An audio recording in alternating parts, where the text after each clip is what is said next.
ay iba naman ang kalungkutan.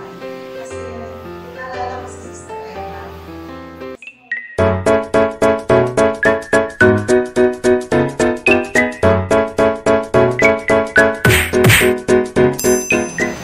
Kasi nung unang na-invest ko ay magkasama kami. Na-invest na Makila Mastercard. At sa mga trainings ko, hanggang sa PLA trainings ay magkasama. Marami din po kami panahon na kami po ay naging magkasama. Ang PLA training ko ay masasabi kong malaking blessing sa akin. Ako po ay naging instant teacher. Alam niyo po doon sa IAS, kapag PLA training ka, kailangan mo umawak ng klase doon sa adventure. Pipili ka adventure or pathfinder. Pagkaroon mo ng klase doon, mayroon ang dami mga bata. Simula Igor Bieber. Yung mas makakalakas sa Discovery. Malita lang. Kasi yung Discovery classes, meron na yun sila. Ang dami na. Ang hawak ko po doon ay BCB. Ang BCB po ay grade 1. So, una, nung hindi pa ako nag-PLA training, pag pupunta ako sa IAS, ang tawag sa akin, "Hi, Joshua's mother." Yun ang tawag. Hindi ako kilala sa pangalan ko. "Hi, Joshua's mother." Nung nag-PLA training na ako, kasi yung karamihan, majority po sa mga bata, yung hindi nag-aaral. Pero meron din mga sa labas nag-aaral. Pag pumunta na ako doon, nagtawag na, "Hi, teacher, teacher, teacher." Ganun na sila. Mga Korean, mga Black, sumukunan silang kaawak sa akin. So mamaya makikita ko, yung isang bata umiiyak na. So, sabi ko, "Why are you crying?" Because teacher, I'm the first one to hold you. But sabi ko, "No, I'm the one who first." Sabi ko sa akin. So parang nakakatuwa na sabi ko, ang sarap sa pakiramdam na yung mga bata, sila na yung lapit ng lapit. Madaling i-reach out yung mga bata ko. At ang dami ko rin po natutunan sa mga training. Ang isa pong nakakatuwa ay kanina browse ko yung cellphone ko.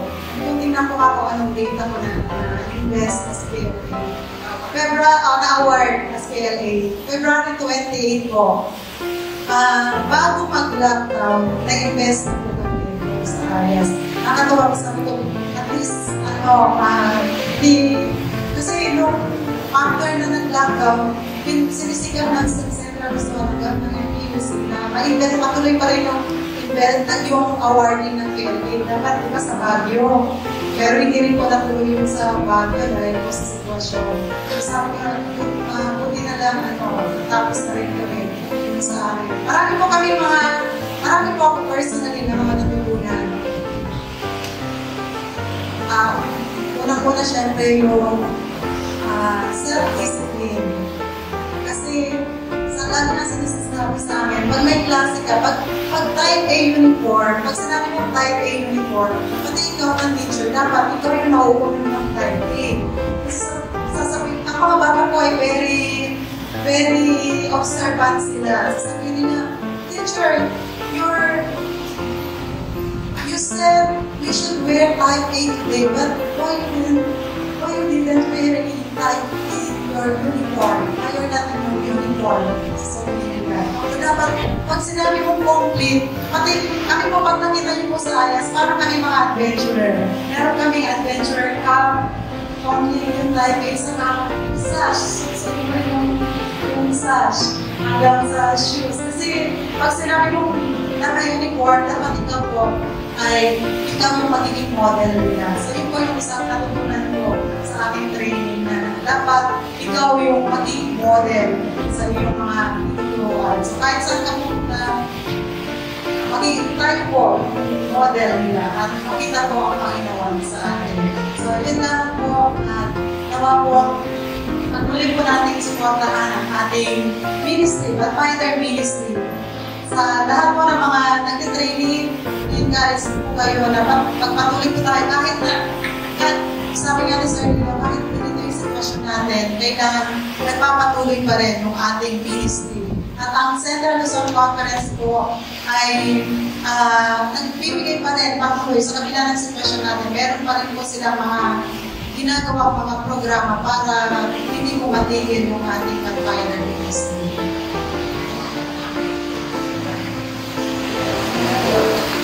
Grabe po sa ating lahat. Ako po naman sa ating once na ilikat sa TV ang pinatabi natin training, sa ating mga ladies para sa sila ang gagawin sa kanyang at saka nakakatuwa na kapatiran kasi yung mga kapatid na hindi na nakikita once na lumabas ka pala sa isang lugar, makikita mo sila. Mga last year, mga 1980s hanggang 1990s, ako po ay nagpupulan po sa Cavite. Sa Cavite po ako. Tapos, alam mo yung mga kaibigan ko sa Calabarzon, nakita ko sila. At saka, hindi lang pala ng napakahalaga na once na makita mo ang lahat ng mga bagay kung mga kaibigan mo nakita mo, hindi lang yun pala. At least, kikitain mo din pala yung ginawa ng Panginoon. At least mayroon ka mo yung matutunan na yung outdoor ko, yung mental aspect. Isa po sa aming mga tinuturo po yan. Hindi lang yung mga taong nasa bunga mo, hindi. Yun pala nasa paligid mo rin na meron ng Panginoon. Na binibigyan niya sa atin. Binibigyan niya pala talaga sa atin lahat. Diyan mo ko natuklasan natin isa pa ang training na kung paano po nagmahal ang Panginoon. No, once po sila nagmahal ng Panginoon, binigay po sa atin lahat. Diyan po natuklasan kung bakit po sila binigay ng Panginoon. Nasa atin din pala kung bakit. May mga linabag tayo, mayroon po tayo mga nagtitingnan, hindi po natin pina-accept sa ating sarili na pinababayaan po natin, kaya nasira. Now, mayroon po kami at may experience pa ako na grupo ko kami. Nag-grupo ko po sa servidor na ginawa namin na example para yung tres. Mayroong nag-example na banana tree, mayroong nag-example na artilis, pero ang ginawa po namin ay artilis. Diyan na po tayo magpapumpisa yung lalang ng Panginoon. Alam mo rin niyo kung bakit nilalang ng Panginoon? Kasi mahal tayo ng Panginoon. Yung isang kahoy, hindi po yun siya tumubo kung hindi siya alagaan.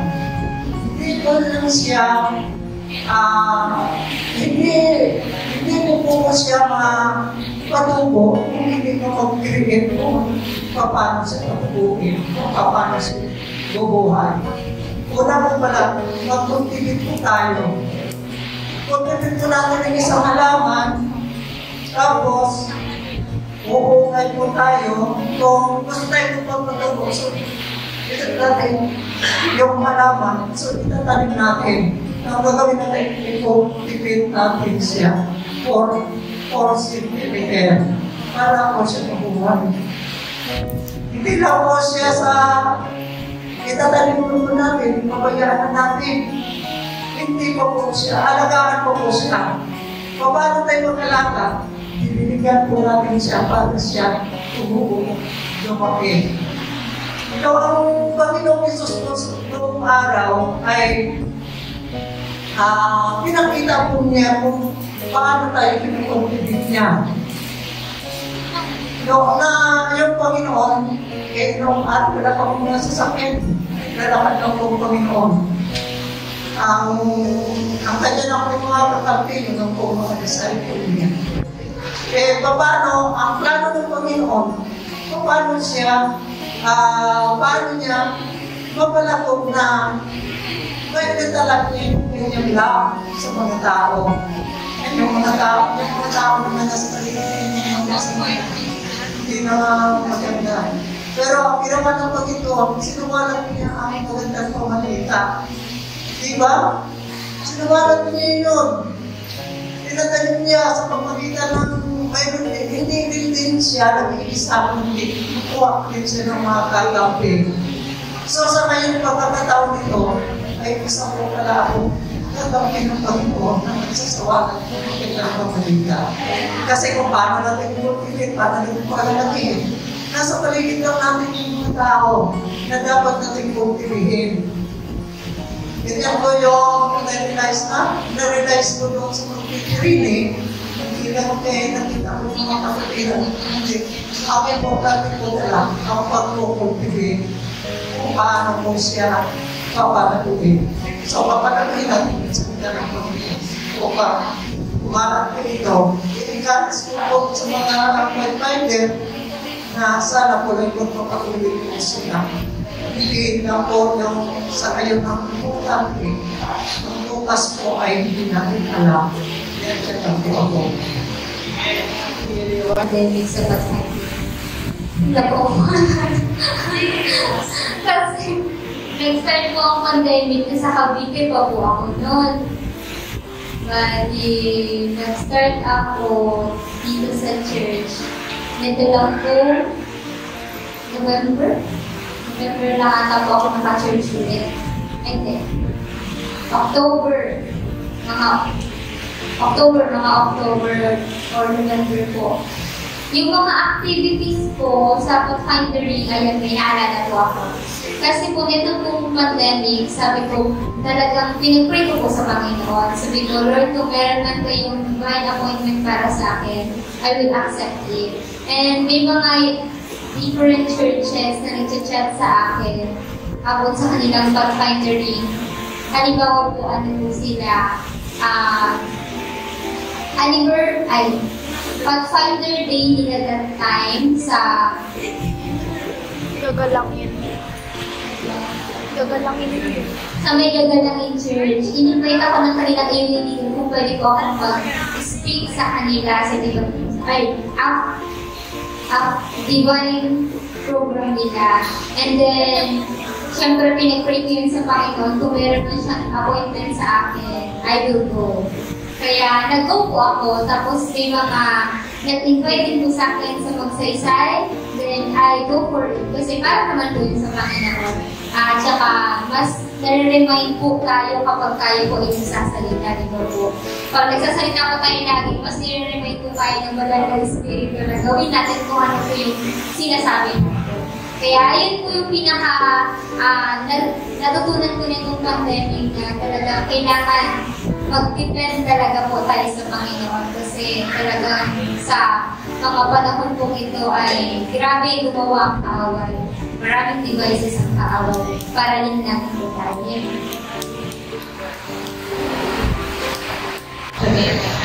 And sa pagiging PLA, I think medyo ano na ako kasi parang last time ko na nakasama dito ako sa PLA na program na ako. Anyway, maganda nga nito, maraming akong tutunan. Tsaka yung magre-rescue, yun talaga yung tumatak sa basic. Basic rescue na ginawa namin yung parang yun. Hanggang ngayon, parang ang gusto ko, parang yung tumatak na sa na pagka meron na aksidente. Kasi piligaw ng motor eh. Pag may na-aksidente, gusto ko tutulungan sila. Kaya lang minsan, ginawa ko yun. Buti na lang, hindi ka pa ako magpapintahan na ako yung nakadistrash ko kanya. Pero sa ano na yun, yung testimony ko, talagang napakaganda yung programa. Sabi ko nga kay Sir Tio, Sir, parang hindi ko naman deserve na maging, na maging LA, Sir, ba? Yung haba ng litanya sa akin, bakit ayaw mo, malapit na to, dapat sinabi yan. Kasi feeling ko talaga, hindi ko talaga siya dahil ko konti lang yung nagawa kong training, hindi ko siya lahat. Pero ang paliwanag niya sa akin, sa loob pa naman ng 5 taon na magsaserve ko sa church, hindi ko naman yung training. Doon din nasipin sa akin, oo nga, no? Parang pero bagaman ako minsan nangihina din ako. Mag-pray po ako. Kasi hanggang ngayon, meron ako mga struggle sa buhay na pinagdadaanan. Lahat na tayo, pero gusto ko sanang nanalangin rin ako yung bawat isa sa atin. Kasi kahit sabihin natin naging leader ka sa isang iglesia, maraming pagsubok darating. At yun, sa mga baka sinong gusto maging sunod na director, bibigay ko na. Kung sinong lulobin ng Panginoon, siya yung magiging leader dito sa atin. Kaya, papasalamat din ako sa Provident. Napakalaking suporta na binigay niyo sa akin. At purihin ng Panginoon na sa tuloy-tuloy na aking buhay, naging parte po kayo. Yan po, purihin po ang Panginoon. Siya po lagi ang dapat ng mataas.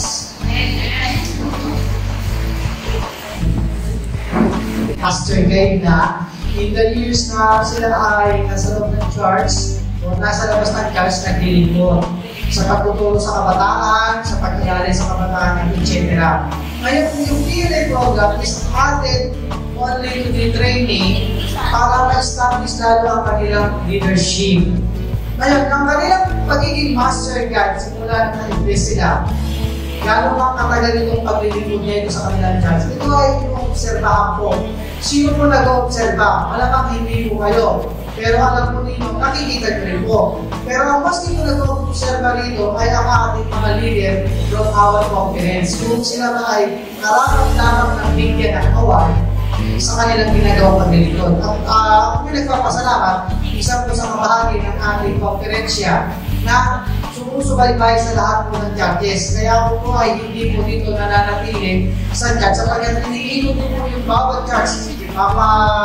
Mapapunta man ako sa Bicol, sa SLN, sa LLN, lahat yata na punta na NEL, iniikot ako sa church. Dahil yung pagtrabaho, magsubaybay po ng mga master guide na mga karapat dapat bibigyan po talaga ng PLA program. Kaya po pagkata sila ay nasubaybayan, sila po ay pinahalo ng program na pumasok sa PLA. Ang PLA po ay isang taon lamang po na pag-aaral. Sa isang taon po, sabihin na natin sa isang buwan, 4 na beses lang sila makikita kasi every Saturday lang yan eh.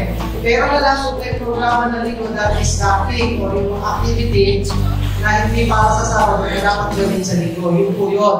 So ngayon, pag natapos po yung mga session na yun, that's the time po, i-award ko sila. Kaya na hindi ko naiintindihan po ng mga master guide, bakit sila i-award? Eh, hindi naman daw sila nag-training. Eh, yun nga po ang problema. During the training, your master guide training program, hindi harap na sa inyo ang programa. Ngunit hindi nyo lahat ang pinagpapatuloy. Ngunit dahil sa pag-alalay po ninyo sa inyong ginagawa sa iglesia, kaya po iba ninyong advisor, na tumutugo na yung ginagawa kong paglilingkod sa iglesia ay nagagawa ko na ng umpa. Kaya lang, inire-repress ka lang para makita mo yung realidad ng buhay ng isang leader para sa pagtuturo pag-alalay mo sa ating mga pag-fight program or ministry program sa taong 2020 kayo. Napakalakas po ng sabi nila, isang putakti, isang matinding pinsala sa ating physical na pangangatawa. Hindi ko ay tatamaan ito, no? Ngunit ang mga leaders po natin ay patuloy na naghihikayat at ginawa po ang isang prayer marathon na kung saan ay talagang kailangan natin tumugon sa panalangin upang ang ating Panginoon ay samahan tayo sa ating mga kalagayan sa ating buhay. Ngayon, nagkaroon po ng mga pag-aaral sa taong 2019 at nakahanda po ang mga parangal sa taong 2020. Ang nangyari po ay ginawa po virtual at ang ating mga leader ay nai-award po sa kanilang lugar. Ngunit kapag ang isa pong mga leader, master guide ay na-invest o meron pong award na nagagaling po sa ating konferensya o mission, ito po ay dapat na i-recognize din po ng church. Dahil ang ating mga kabataan ay nagkaroon po ng effort nagkaroon po ng pagsisipin ng matapos nito. Kaya ito ay papakalahat. Tatanggapin po din natin sa iglesia na sila ay nasa gawaan po ng ating Panginoon. Okay, ang ating pong i-award ay i-award na po na October 4, tulad po na ito. Tatawagin ko po yung mga leaders natin na nag-take po ng leadership. Noong una po, nag-training sila as master grade training. Then after more long years, ay nakita ko sa kanila ang paglilingkod sa ibang ibang larangan ng gawain ng paglilingkod sa ating iglesia. So tawagan na natin yung mga pinagkalooban po si Master Grade Danilo Argahunas. Ayun po kay dito. Nag-advance po sila ng program ng training natin sa leadership. Si Master Guide Jimmy A. Lamsen. Si Master Guide Lenny P. Villaruel. Nandito ko sa sa nakalilipas ito. At ang isa natin dito dahil siguro may karamdaman, si Master Guide Vigor P. Villaos. Sila po yung kapatawagan din po natin mga Master Guide dito, si Master Guide Rosary Villo, si Master Guide Abner Villo. Dito po kayo sa kabila. Si Master Guide Levi Gabriel Villo. Okay, very good. Welcome, Master Guide Villo. Ayan, ito na. Hindi ba ako medyo wala? Okay, pero meron pa rin tayo dito na nalagin mga Master Guide. Master Guide, Nathaniel, Makalilaw. Okay, ito, nakita pa. Okay. So, papasahin ko po yung certificate of achievement. Ano po? Ito po yung kanilang certificate. Okay. So, yung ating pong bibigyan, yung apat po, at yung ating pong mga style of the training, andito po naman tayo para sa mga kapatid. Okay, so sa ating pong Pathfinder Leadership Award, ito po yung pangalawang mataas na kinagalang po sa training ng Pathfinder. At ang pangatlo po, ito po yung Advanced Pathfinder Leadership Award o Pathfinder Instructor Award. Okay, so Certificate of Achievement presented to for successfully completing all requirements of the Pathfinder Leadership Award and in appreciation of our commitment to Pathfinder ministry. Given this 4th day of October 2020 and half charge in recognition of the North Philippine Ambulance and Central Luzon Complex Unit Business Department of the 7th day Adventist Church.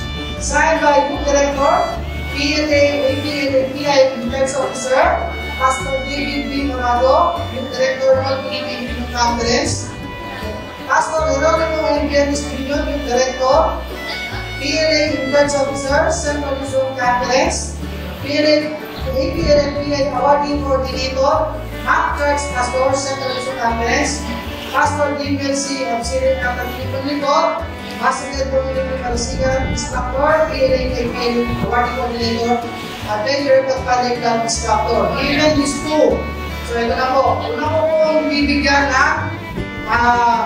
ng certificate ay si Master Guide Jimmy Lamsen. Okay, kasi ito ay meron pang activity mamaya. Kaya unahin ko natin siya. Si Master Guide Jimmy Lamsen. Ito po ang iyong certificate. Pakita ko po. Palagpakan naman natin ating bigyan. Okay, kasabay po dito, meron po ang podcast po na ikamamit na po dito sa kanya yung added leadership and improvement. Okay? Sabi ko mo ako yung puso. Pag sinabi ko yung puso, natakuhan na ako. Ngayon sabi ko, dapat nakakamit pala yung puso. Congratulations, Master Ricky. Next po ay si Master Guide Danilo R. Cabunas. Okay, palagpakan po natin ang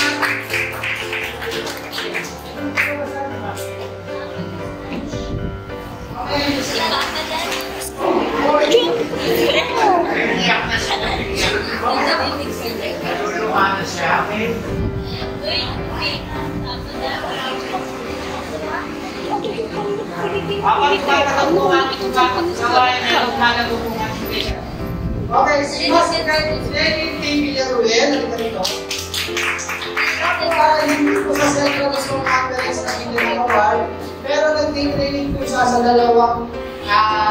yun. Sa Ayas, at saka sa San Luzon. Sabi ko, mag-training ka sa amin, na nag-training ka sa Ayas, kung saan gusto lumabit, okay lang. So, ngayon nakagraduate po siya sa Ayas as PMA leader at meron din po siya sa certificate na hindi po niya nakakabit na kaya hindi po nakakabit. Yung parts niya, doon din magagaling sa Ayas. Yung certificate mo doon din po. Pero ngayon, bibigyan ko rin siya ng certificate for a while, pero ipakita ko lang. Yan. Kalaktakan po natin. Ang last, huli kong tinawag kasi huli kong tinawag pero kaya ako pa rin tinawag. Ang ating po, elected director ng ating Provident State First IT. 2015 ka pa, hindi na director mo, ilang taon na, magdaan na taon na. Congratulations. So ito po ay ako sa ating director.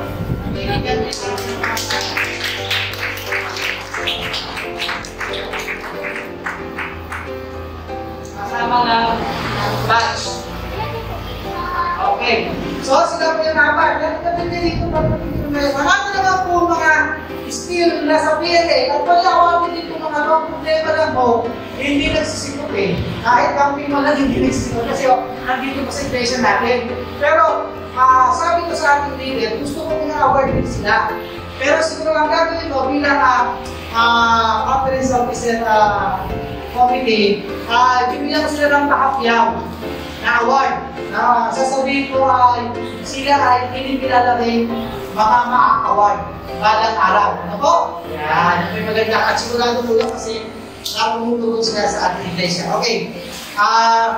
Akin pong bibigyan ng konting pagsasalita. By the power vested upon the authority of the Secretary of Ambulance, you have the youth director, Pastor David Sianceli, Master Guide Romeo Universicans, PXC Area Pampanga Coordinator, recognizing and declaring that all of you are now fully awarded the Pampanga Leadership Award Program. Okay, congratulations po. Palagpakan po natin ulit. Okay, ba?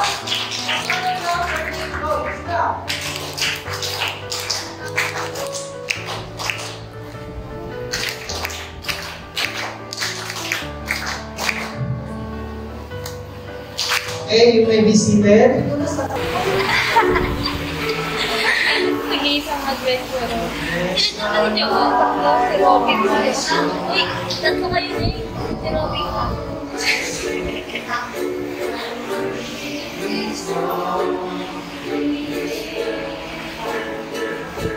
Seems like never. Lagyan mo na kita sa inyo.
Taga sa inyo? Ito,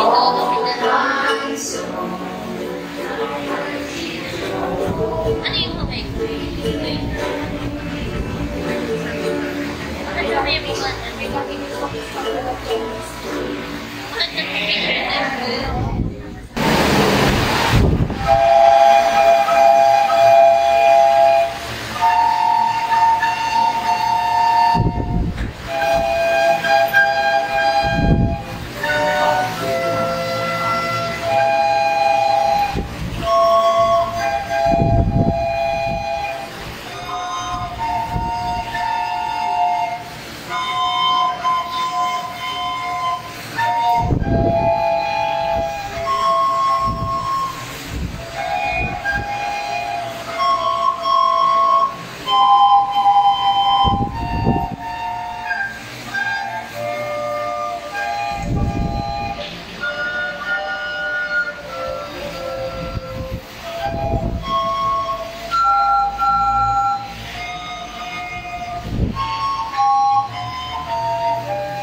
Adventist youth are we from every land and sea.